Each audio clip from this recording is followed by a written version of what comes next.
नमस्कार मित्रों, स्वागत है हमारे YouTube चैनल पर। मित्रों, आज हम आपको बायोलॉजी के आरआरबी एनटीपीसी द्वारा बायोलॉजी के जो महत्वपूर्ण 100 क्वेश्चन हैं, जो पूछे गए क्वेश्चन है, PYQ हैं, वो मैं आपको करवाने वाला हूँ। ठीक है, तो इसमें जितने भी क्वेश्चन रहेंगे, हमारे 100 क्वेश्चन रहेंगे इस वीडियो के अंदर। और ये जो क्वेश्चन रहेंगे बायोलॉजी के क्वेश्चन हैं कि साइंस के क्वेश्चन हैं। इसके बाद मैं आपको फिजिक्स के और तथा केमिस्ट्री के भी क्वेश्चन करवा दूंगा संयुक्त रूप से। तो आज का हमारा ये है साइंस के question plus biology, particular biology के क्वेश्चन। तो आज का हमारा पहला प्रश्न है, अधिकांश प्रोकैरियोट में निम्नलिखित में से कौन सा कोशिकीय घटक अनुपस्थित होता है? तो केंद्रिक झिल्ली अनुपस्थित होता है। तो इसका क्या उत्तर? एक यहाँ से हमारा सही उत्तर होगा। अगला है, निम्नलिखित में से किस कोशिकांग को कोशिका की आत्मघाती थैली के रूप में जाना जाता है? तो लाइकोसोम। किसको? लाइसोसोम को जाना जाता है। एक यहाँ से हमारा सही उत्तर होगा। अगला है, पर्णहरित वर्णक को कोशिका के निम्नलिखित में से किस घटक में उपस्थित होता है? तो कोशिका के हरित लवक में उपस्थित होता है। 4 हमारे यहाँ से सही उत्तर हो जाएगा। अगला है, उस प्रक्रिया का नाम बताएं जिसके माध्यम से कोशिका झिल्ली में गैस विनिमय होता है। तो गैस विनिमय किस कोशिका झिल्ली में गैस विनिमय होता है, किसके माध्यम से होता है? तो ये विसरण के माध्यम से होता है। एक यहाँ से हमारा एकदम सही उत्तर होगा। अगला है, किस अणु को कोशिका की मुद्रा कहा जाता है?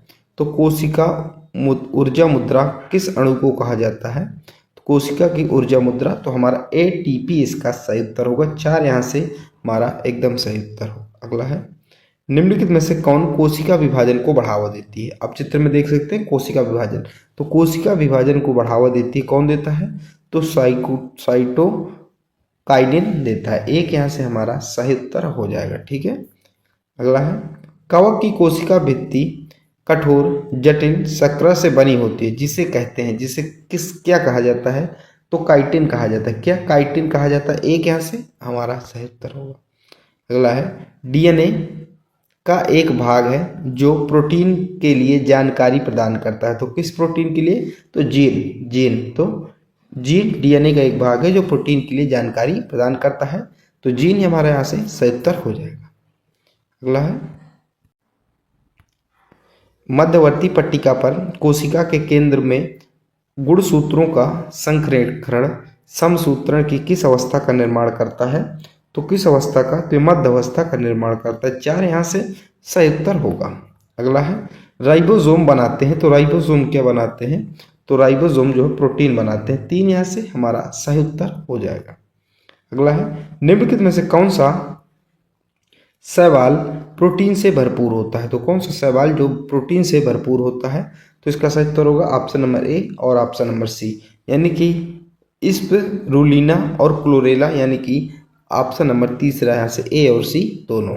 अगला है, मैग्नोलियोफाइटा पुष्पीय पादप होते हैं जिन्हें भी कहा जाता है। तो जिन्हें क्या कहा जाता है? आवृत्ति बीज कहा जाता है, बीजी, यानी कि एंजियोस्पर्म कहा जाता है। तीसरा यहाँ से हमारा एकदम सही उत्तर होगा। अगला है, निम्नलिखित में से कौन सी विशेषता गूदेदार पादपों की नहीं है? तो गूदेदार पादपों की नहीं है जिनमें पत्तियां नहीं होती। जिनमें पत्तियां नहीं होती उनकी विशेषता गूदेदार पादपों की नहीं है। आप जैसे एलोवेरा देख सकते हैं, इसमें क्या गूदा होता है। ठीक है, अगला है, निम्नलिखित में सभी पौधों में जड़ों को छोड़कर रेशेदार होती हैं। तो किस पौधे को छोड़कर, जड़ों को छोड़कर जो है रेशेदार होते हैं? तो चुकंदर। क्या? चुकंदर। बाकी आपको पता है मक्का में भी होती है, चावल में भी होती है और गेहूं में होती है। तो एक यहाँ से हमारा सही उत्तर होगा।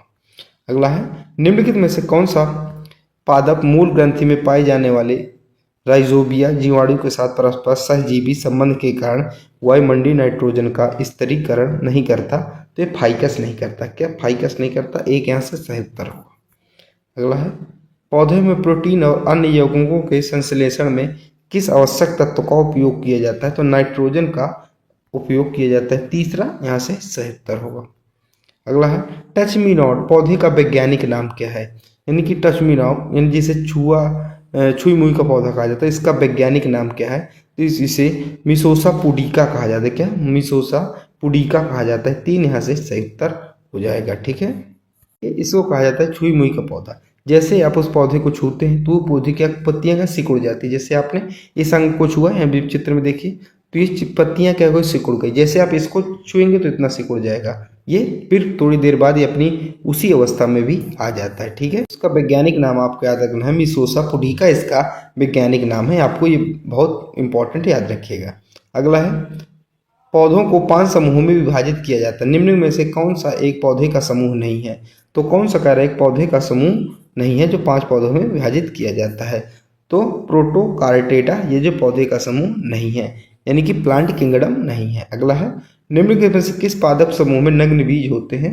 तो किस पादप समूह में जो है नग्न बीज होते हैं, तो किसमें, ये जिम्नोस्पर्म में होते हैं। किसमें, जिम्नोस्पर्म में होते हैं। दूसरा हमारे यहाँ से सयुत्तर हो जाएगा।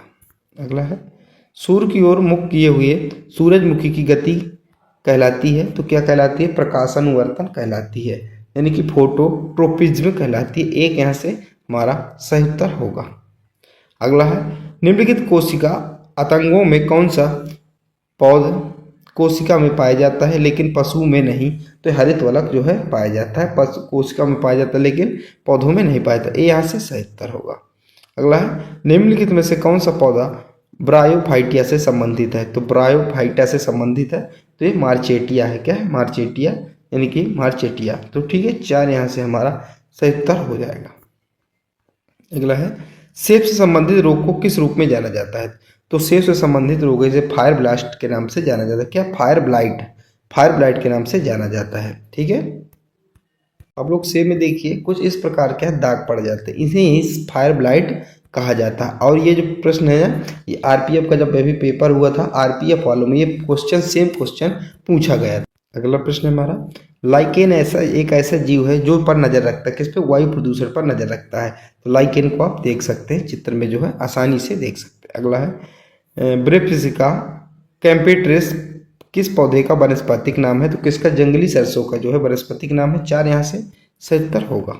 अगला है, हरे पौधे और कुछ जीवाणु अपना भोजन स्वयं बनाते हैं, वह निम्नलिखित में से कौन सी पोषण प्रक्रिया अपनाते हैं। तो स्वपोषी पोषण प्रक्रिया अपनाते हैं। दूसरे यहाँ से सही उत्तर हो जाएगा। अगला है, निम्नलिखित में से किस पौधे में छिपे हुए प्रजनन अंग होते हैं। तो छिपे हुए प्रजनन अंग किस पौधे में होते हैं। तो मार्सिलिया, किसमें, मार्सिलिया में होते हैं। दूसरा यहाँ से हमारा सही उत्तर होगा।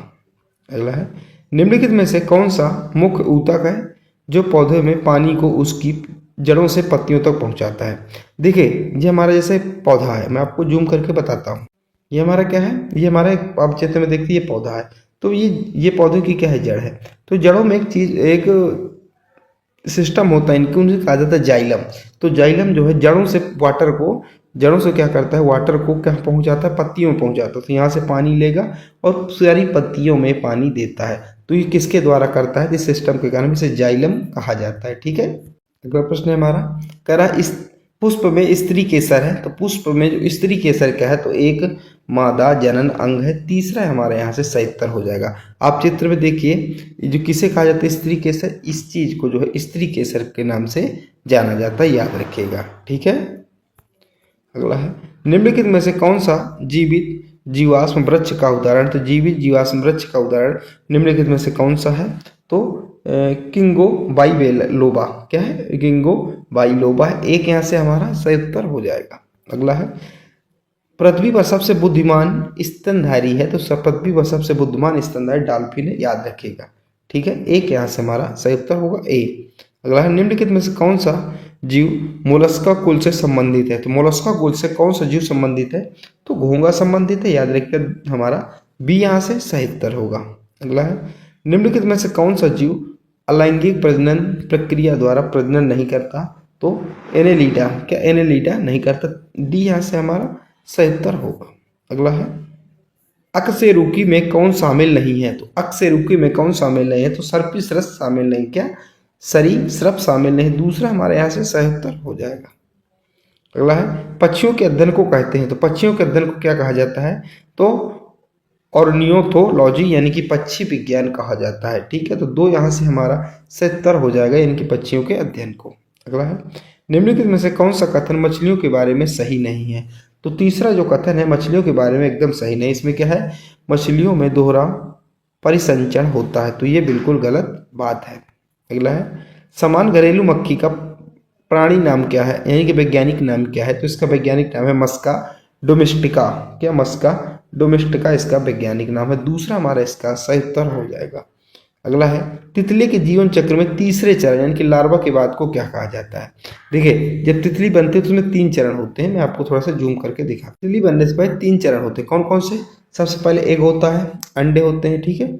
इसके बाद आता है लार्वा, जैसे कैटरपिलर, ठीक है। इसके बाद आता है प्यूपा, तीसरा चरण है। और चौथा चरण जो है बटरफ्लाई यानी एडल्ट बटरफ्लाई बन जाती है। तो पहला चरण होगा एग, दूसरा लार्वा है और तीसरा प्यूपा है, फिर इसके बाद एडल्ट है। तो 4 चरणों के माध्यम से होकर जो है एक तितली का निर्माण होता है। ये चित्र में आप देख सकते हैं, ठीक है। तो इसमें हमारे क्वेश्चन में पूछा गया है कि लार्वा के बाद को क्या कहा जाता है। लार्वा के बाद को प्यूसा कहा जाता है, यानी कि प्यूपा प्यूपा कहा जाता है। तीसरा हमारा यहाँ से सही उत्तर हो। अगला है मैलपीगी नलिकाएं किसकी विशेषता है। तो मैलपीगी जो नलिकाएं हैं ये आर्थ्रोपोडा की विशेषताएं हैं। 2 यहाँ से सही उत्तर होगा। अगला है निम्नलिखित में से किसके पास 4 कक्षीय हृदय होता है। तो 4 कक्षीय हृदय मोर के पास होता है। 1 इसका हमारा सही उत्तर होगा। अगला है निम्नलिखित में से कौन से मानव शरीर का सैनिक कहा जाता है। तो किसे जो है मानव शरीर का सैनिक कहा जाता है। WBC यानी कि व्हाइट ब्लड सेल्स को मानव विज्ञान का सैनिक मानव शरीर का सैनिक कहा जाता है, WBC, ठीक है। अगला है हृदय की पेशियां होती हैं। तो हृदय की पेशियां कैसी होती हैं। तो बेलनाकार होती हैं, सखित होती हैं और एकल केंद्रित होती हैं। 2 यहाँ से हमारा एकदम सही उत्तर होगा।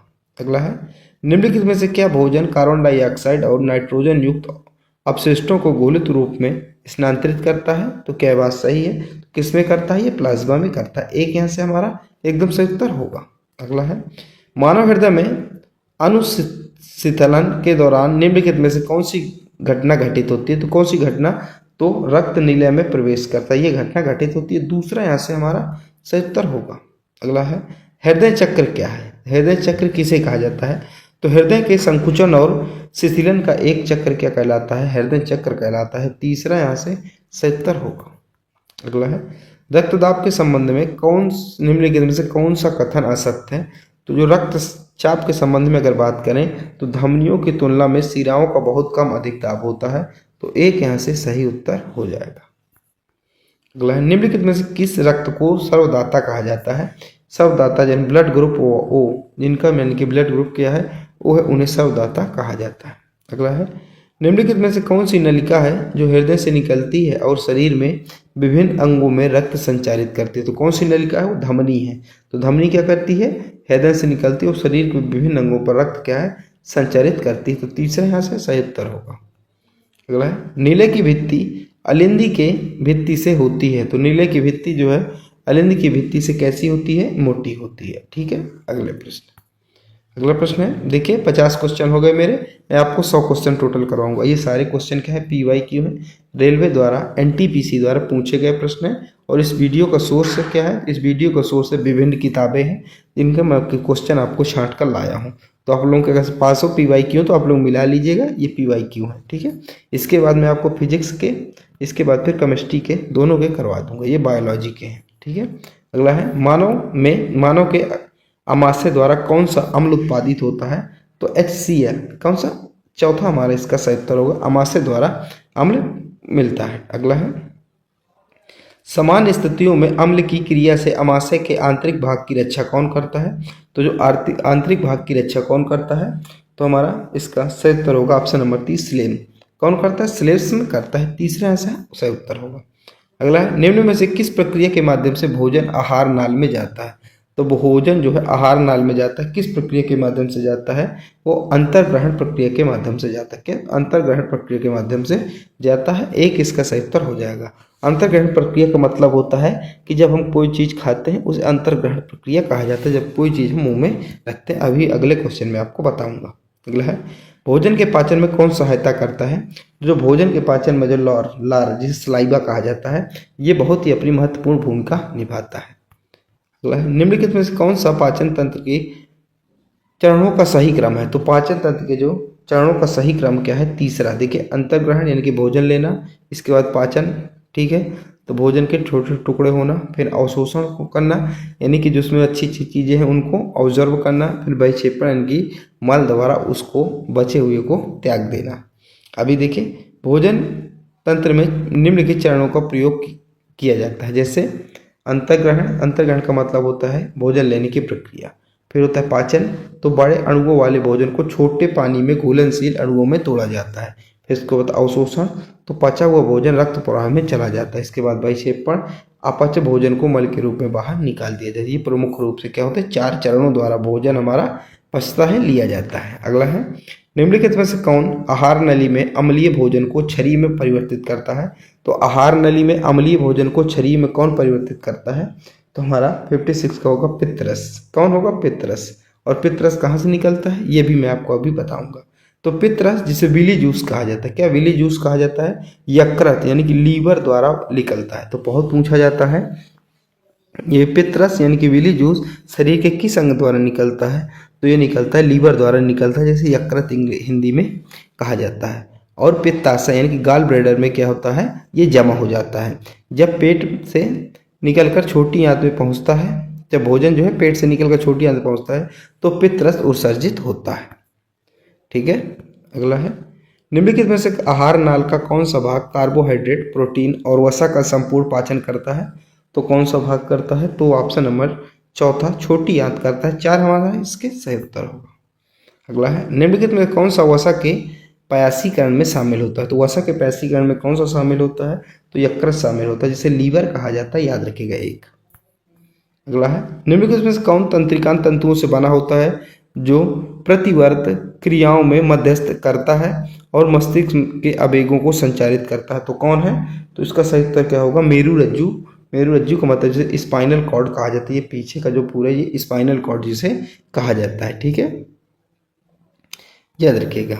अगला है, निम्नलिखित में से कौन सी मानव त्वचा का सबसे बाहरी हिस्सा है, तो मानव त्वचा में देखो 3 लेयर होती हैं, तो सबसे बाहरी वाली को एपिडर्मिस कहा जाता है। तो सबसे बाहरी वाली जो लेयर है उसे एपिडर्मिस के नाम से जाना जाता है। कुल इसमें 3 लेयर पाई जाती हैं। ठीक है, तो मानव त्वचा का सबसे बाहरी हिस्सा एपिडर्मिस होता है। यह त्वचा की एक पतली कड़ी परत होती है। एपिडर्मिस के बारे में कुछ और खास बातें हैं, यानी कि जिस त्वचा को हम लोग देखते हैं ऊपर जो हमारी चमड़ी है उसे एपिडर्मिस कहा जाता है। इसके अलावा 3 और परतें हैं। ठीक है, देखिए यह शरीर को नुकसान से बचाती है, यह शरीर को क्या हाइड्रेट रखती है, इसमें मेलेनिन होता है जो त्वचा का रंग निर्धारित करता है।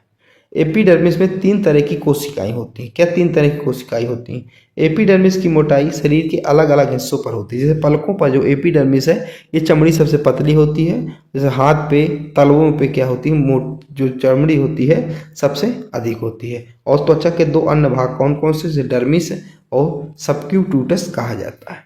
अगला है, मानव मस्तिष्क का कौन सा भाग बुद्धि, स्मृति और भावनाओं का केंद्र है, तो कौन सा भाग है इनका केंद्र है, तो 61 का हमारा सही उत्तर हो जाएगा ऑप्शन नंबर बी, प्रमस्तिष्क। ठीक है, तो बी हमारा सही उत्तर हो जाएगा। ठीक है, अगला है, छोटी आंत की आंतरिक परत में कई उंगलियों जैसे उभार होते हैं, जिन्हें क्या कहा जाता है, तो जिन्हें क्या कहा जाता है ये आपको बताना है।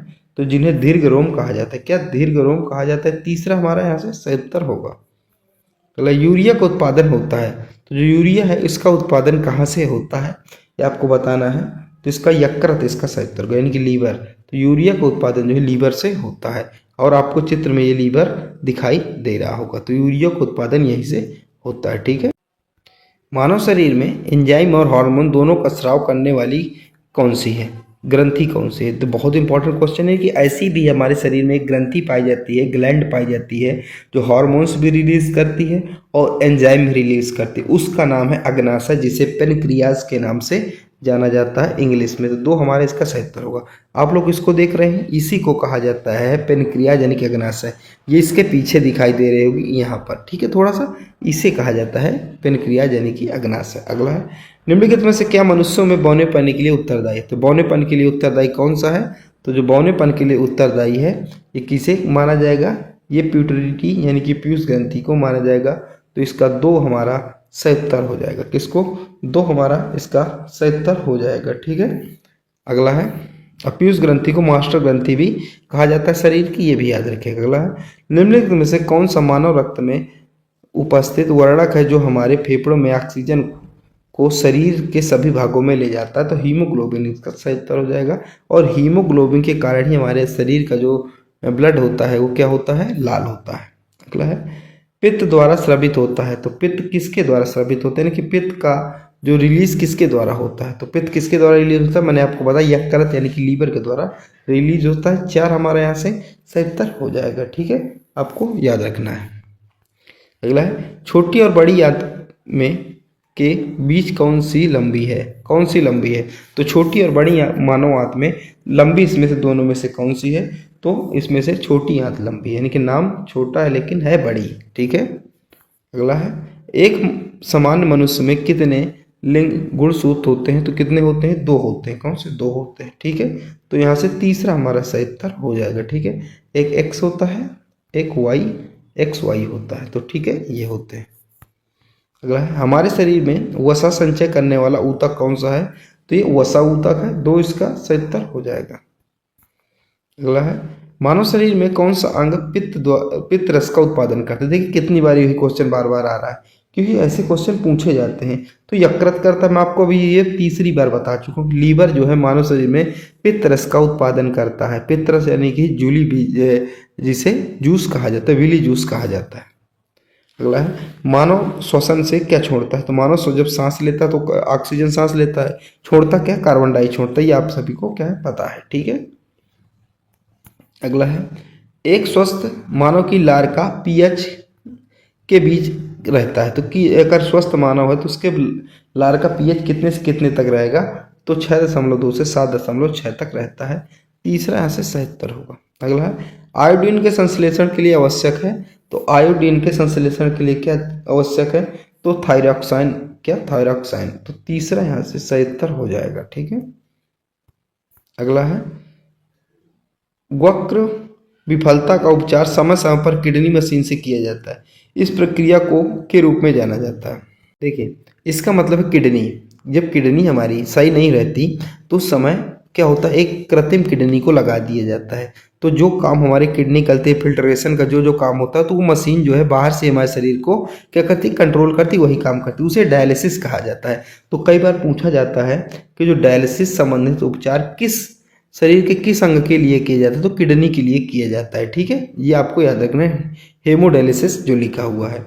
डायलिसिस में रक्त से अपशिष्ट पदार्थ और अतिरिक्त तरल पदार्थ को क्या किया जाता है, निकाला जाता है। डायलिसिस 2 तरह का होता है, एक होमोडायलिसिस होता है और एक पेरिटोनियल डायलिसिस होता है। हेमोडायलिसिस में रक्त को एक मशीन से साफ किया जाता है। यह मशीन रक्त को एक फिल्टर से होकर गुजारती है, जिससे डायलाइजर कहा जाता है। डायलाइजर को कभी कभी कृत्रिम किडनी भी कहा जाता है। अगला है निम्नलिखित में से कौन सा कथन गलत है। तो इसमें से आपको बताना है कौन सा कथन गलत है। तो इसका सही उत्तर होगा ऑप्शन नंबर तीसरा, रक्त संवेदी अंगों को में सहायता करता है। तीसरा इसका गलत उत्तर होगा। अगला है हाइपोथैलेमस के पतले आधार से लटकी ग्रंथि को मानव शरीर की प्रमुख ग्रंथि कहा जाता है। तो इसे पीयूष ग्रंथि कहा जाता है। क्या, पीयूष ग्रंथि। और पीयूष ग्रंथि को ही शरीर की जो मास्टर ग्रंथि भी कहा जाता है, ये भी आपको याद रखना है। तो पीयूष ग्रंथि को शरीर की जो है मास्टर ग्रंथि कहा जाता है, ये भी आपको याद रखना है। और ये पीयूष ग्रंथि कहाँ पर, इधर पाई जाती है, आप देखते होंगे मस्तिष्क में ऐसे कुछ इस प्रकार से पीयूष ग्रंथि लगी होती है। अगला है निम्नलिखित में से कौन सा तत्व मानव शरीर के हेम भाग का भाग है। तो हीम का कौन सा भाग है, तो आयरन है। क्या, आयरन। ठीक है, एक यहाँ से 77 होगा। अगला है निम्नलिखित में किस खतरनाक पदार्थ से फेफड़ों का कैंसर हो सकता है। तो किस खतरनाक पदार्थ से जो फेफड़ों का कैंसर हो सकता है, तो अधः कण जिसे एस्बेस्टस कण कहा जाता है। तो दूसरा इसका 77 हो जाएगा। अगला है हेपेटाइटिस ए की सूजन है जो हल्के से गंभीर बीमारी का कारण बन सकती है। तो इसका हमारा 77 क्या होगा, 80 हमारा 77 यकृत, इसका 77 हो जाएगा, यानी कि लीवर। अगला है स्मॉल पॉक्स का टीका किसने विकसित किया था। तो स्मॉल पॉक्स का जो टीका है किसने विकसित किया था, ये एडवर्ड जेनर ने विकसित किया था। बहुत पूछा जाता है, याद रखिएगा। अगला है खड़े होकर पीठ को निचले हिस्से के हाथों से सहारा देना, फिर पीछे की ओर मुड़कर झुकना और कुछ समय तक इसी मुद्रा में बने रहना क्या कहलाता है। तो इसको क्या कहा जाता है, इसको हमारा कहा जाता है बैक आर्चिंग कहा जाता है। क्या, बैक आर्चिंग कहा जाता है। दूसरा यहाँ से 77 होगा। अगला है निम्नलिखित में से कौन सा रोग विषाणु से होता है। तो कौन सा रोग है जो विषाणु से होता है? चिकन पॉक्स जो विषाणु से होता है। 3 यहाँ से सही उत्तर हो जाएगा। जिसे क्या माता कहा जाता है, छोटी माता, ये भी माता भी कहा जाता है। अगला है, शरीर में कैल्शियम ऑक्जेलाइट की मात्रा बहुत अधिक मात्रा का कारण बनती है। तो अगर कैल्शियम ऑक्जेलाइट की मात्रा है शरीर में तो ये पथरी का कारण बनती है। ठीक है, तो याद रखिएगा। तीसरा हमारा 77 होगा। अगला है, अपोहन की प्रक्रिया किससे संबंधित है? तो अपोहन की प्रक्रिया किससे संबंधित है? तो ये वक्र यानी कि किडनी से संबंधित है। इसके किडनी से संबंधित है। तो हमारा चौथा इसका किस से उत्तर हो जाएगा? चौथे से संबंधित है, यानी कि किडनी से संबंधित है। ठीक है। अगला है, मादा एनोफिलीज मच्छर किसकी संवाहक है? तो मादा जो एनोफिलीज मच्छर है किसकी संवाहक है? ये है मलेरिया की संवाहक है। एक यहाँ से 77 होगा। अगला है, खाद्य विषाक्तता निम्नलिखित में से किसके कारण होती है? यानी कि जिसे फूड पॉइजनिंग कहा जाता है इंग्लिश में, किसके कारण होती है? तो सूक्ष्म जीवों द्वारा खराब किए गए भोजन को खाने से क्या होते हैं? फूड पॉइजनिंग होती है। अब फूड पॉइजनिंग के देखिए लक्षण क्या है। फूड पॉइजनिंग में क्या होगा? आपका सर दर्द करेगा, आपको चक्कर आएंगे, आपको सही नहीं लगेगा, और आपको क्या है बार बार क्या करेंगे? उल्टी होगी। ये सब फूड पॉइजनिंग के क्या है? लक्षण है। अगला, निम्नलिखित में से कौन सा मानव रोग जीवाणु के कारण होता है? तो कौन सा मानव रोग जो है जीवाणु के कारण होता है? तो 88 का हमारा सही उत्तर होगा दूसरा, टाइफाइड। ठीक है, दूसरा इसका सही उत्तर हो जाएगा। अगला है, ऑस्टियोपोरोसिस रोग किससे संबंधित है? ऑस्टियोपोरोसिस रोग जो है किससे संबंधित है? तो अस्थि यानी कि हड्डी बोन्स से संबंधित है। एक साइड हमारे पास ये क्या हेल्दी बोन्स है, ठीक है, और एक बात क्या है ये इस रोग ग्रसित बोन्स है। तो हेल्दी बोन्स में क्या होते हैं? मजबूत होती है। लेकिन जो ऑस्टियोपोरोसिस रोग होता है ये हड्डियों को क्या कर देता है? बीच बीच से क्या चटका देता है। तो कहीं भी आप उठे बैठेंगे तो हड्डियां क्या है? चटक जाती है, टूट जाती हैं, हड्डियां क्या हो जाती हैं? कमजोर हो जाती है। अगला है, व्यावसायिक स्वास्थ्य खतरे से होने वाला रोग है। तो व्यावसायिक स्वास्थ्य खतरे से होने वाला रोग कौन सा है? वो क्या है? सिलिकोसिस है। क्या? सिलिकोसिस है। तीसरा यहाँ से सही उत्तर हो जाएगा। अगला है, टिशनेस तंत्रिका का एक गंभीर रोग है जो विष का उत्पादन करने वाले के कारण होती है। तो किसके कारण होती है? प्रोक्टिस्ट के कारण होती है, कवक के कारण होती है, परजीवी के कारण होती है, या फिर जीवाणु के कारण होती है? किसके कारण होती है? जीवाणु के कारण होती है। ठीक है, आपने देखा होगा लोहे की कहीं भी कील है आयरन की, अगर आपके लग गई तो क्या टिटनेस, तो टिटनेस का एक इंजेक्शन भी लगवाया जाता है। तो टिटनेस किसके कारण होता है? विषाणु के कारण कि कवक के कारण कि जीवाणु के कारण? तो जीवाणु के कारण होता है, याद रखिएगा। अगला है, वक्र की पथरी बनने का कारण क्या नहीं है? यानी कि किडनी की जो पथरी बनने का क्या कारण नहीं हो सकता? आपसे नहीं हो सकता कह रहा है, तो अधिक पानी पीना ये कारण नहीं हो सकता। बाकी डायबिटीज है तो हो जाएगा, ऑक्सीलाइट का भरपूर है तो ये हो जाएगा, और पथरी के खाने वाले बनाने वाले जो पदार्थों का सेवन कर तो हो जाएगा। तो एक यहाँ से सही उत्तर हो जाएगा। ठीक है। अगला है, सोते समय स्लीप एपनिया से संबंधित है। तो स्लीप एपनिया किससे संबंधित है? तो खर्राटे लेना। क्या? खर्राटे लेना। आप चित्र में देख सकते होंगे ये व्यक्ति कैसे खर्राटे ले रहा है। अगला है, निम्नलिखित में से कौन सा एक जल जनित रोग है जो जठर अंतरीय संक्रमण का कारण बनता है? तो कौन सा है? तो हमारा 94 का सही उत्तर क्या हो? हैजा इसका सही उत्तर हो जाएगा। क्या? हैजा। ठीक है, ए। अगला है, निम्नलिखित में से कौन सा रोग जानवरों में होने वाला एक तीव्र विषाणु जनित रोग है जो मनुष्यों में एक संक्रमित जानवर के काटने से फैलता है? तो कौन सा है? तो हमारा इसका सही उत्तर होगा 95 का रेबीज इसका सही उत्तर होगा। क्या? रेबीज इसका सही उत्तर होगा तीसरा। तो रेबीज किसके कारण से होता है? कुत्ते काटने से होता है, जिसे हाइड्रोफोबिया भी कहा जाता है। यानी किसी कुत्ता काटा है तो उसको पानी से डर लगता है। उस व्यक्ति को क्या है? सबसे बड़ा लक्षण है, अगर किसी को कुत्ता काटा है तो उसे पानी से डर लगता है, वो पानी को जैसे ही देखता है वो भाग जाता है, उसे हाइड्रोफोबिया कहा जाता है। अगला है, निम्नलिखित में से कौन सा एक कोशिकीय जीव काला आजार उत्पन्न करता है? तो कौन सा उत्पन्न करता है? 96 का ऑप्शन नंबर दूसरा, लिस्मेनिया। क्या? लिस्मेनिया दूसरा इसका सही उत्तर होगा। अगला है, कौन सी बीमारी हृदय से संबंधित नहीं है? तो इतनी बीमारी दी है, तो कौन सी बीमारी जो हृदय से संबंधित नहीं है? देखिए, धमनी विस्फर ये भी है, और हृदपेशी विकृत ये भी है, हृदयवात ये भी है, और ये डिप्थीरिया नहीं है। सी यहाँ से सही उत्तर होगा।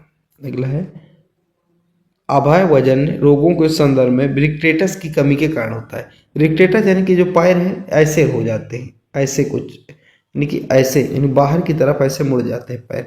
तो किसकी कमी के कारण, किस विटामिन की कमी के कारण होते हैं? तो विटामिन डी की कमी के कारण होते हैं। और विटामिन डी भरपूर मात्रा में सूरज की रोशनी में पाई जाती है। तो ये मैंने क्वेश्चन आपको करवा दिए, लगभग सभी क्वेश्चन है, 2 क्वेश्चन कम है, कहीं नंबरिंग की वजह से हो गया होगा। ठीक है, तो आपको 100 क्वेश्चन मैंने आपको करवा दिए। ठीक है, और ये क्वेश्चन किसके, तो ये क्वेश्चन है बायोलॉजी के। ये बायोलॉजी के क्वेश्चन है जो रेलवे एनटीपीसी द्वारा पूछे गए क्वेश्चन है। ठीक है, तो ये मैंने आपको महत्वपूर्ण क्वेश्चन करवा दिए। और अगर आपको अब इसका केमिस्ट्री का भी देखना हो, फिजिक्स का भी देखना हो, तो जुड़ जाएगा हमारे साथ। और मिलते हैं अगले वीडियो पर। जय हिंद, जय भारत।